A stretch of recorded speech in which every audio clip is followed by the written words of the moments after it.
हुबली शहर की पहचान माने जाने वाली कित्तूर रानी चन्नम्मा की मूर्ति का भविष्य एक बार फिर सवालों में है। चन्नम्मा सर्कल के पास 349 करोड़ रुपए की लागत से बन रहे फ्लाईओवर के चलते अब यह चिंता गहराने लगी है कि आखिर इस ऐतिहासिक मूर्ति का क्या होगा। दरअसल हुबली के सबसे चौड़े चन्नम्मा सर्कल पर फ्लाईओवर का निर्माण कार्य तेजी से चल रहा है, लेकिन इसी के बीच 15 फीट ऊंचे कित्तूर रानी चन्नम्मा की मूर्ति की अपेक्षा सामने आ रही है।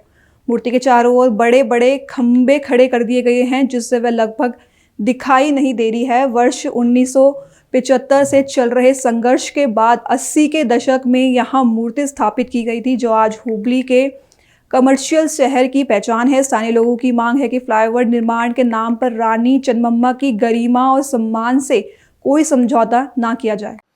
ಜನನ್ನ ಅದೊಂದು ಏನು ಮೂರ್ತಿ ಇದೆ ಸರ್, ಮೇಲೆ ಏರಿಸ್ತಾರೆ, ಅದನ್ನ ಸ್ಥಳಾಂತರ ಮಾಡ್ತಾರೆ ಒಂದು ಸಾರ್ವಜನಿಕರಿಗೆ ಗೊಂದಲ ಉಂಟಾಗಿದೆ ಸರ್.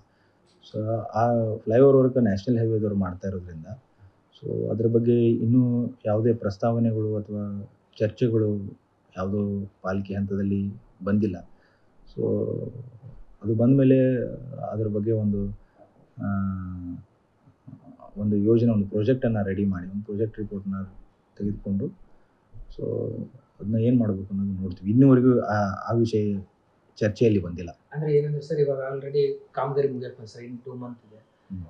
ಚೆನ್ನಮ್ಮನಿಗೆ ಈಗ ಅಷ್ಟೇ ಇದ್ರೆ ಮೇಲೆ ಹೋಗೋರು ಉಗುಳಿದ್ರೆ ಚೆನ್ನಮ್ಮನ ಮೇಲೆ ಬೀಳ್ತೈತೆ ಅನ್ನೋ ಒಂದು ವಾದನ ಚರ್ಚೆನೂ ಮಾಡಿದ್ರಿ ಸರ್ ಅವಾಗಲೇ.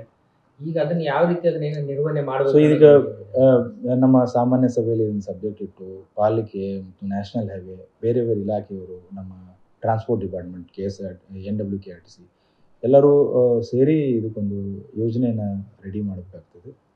ಮಾಡಿ ಚರ್ಚೆ ಮಾಡಿ ಎಲ್ಲ ಜನಪ್ರತಿನಿಧಿಗಳ ಒಂದು ಸಲಹೆ ಮತ್ತು ಸಹಕಾರದೊಂದಿಗೆ ಇದನ್ನ ಮಾಡಬೇಕು. ಬಟ್ ಇದ್ರ ಬಗ್ಗೆ ನಾನು ಇನ್ನೂ ಏನೂ ಜಾಸ್ತಿ ಹೇಳೋಕ್ಕಾಗಲ್ಲ, ಯಾಕಂದರೆ ಇದ್ರ ಬಗ್ಗೆ ಏನೂ ಡಿಸ್ಕಷನ್ಸು ಆಗಿಲ್ಲ ಸರ್. ಇದು ಕುಶಲ್ ರೋಡ್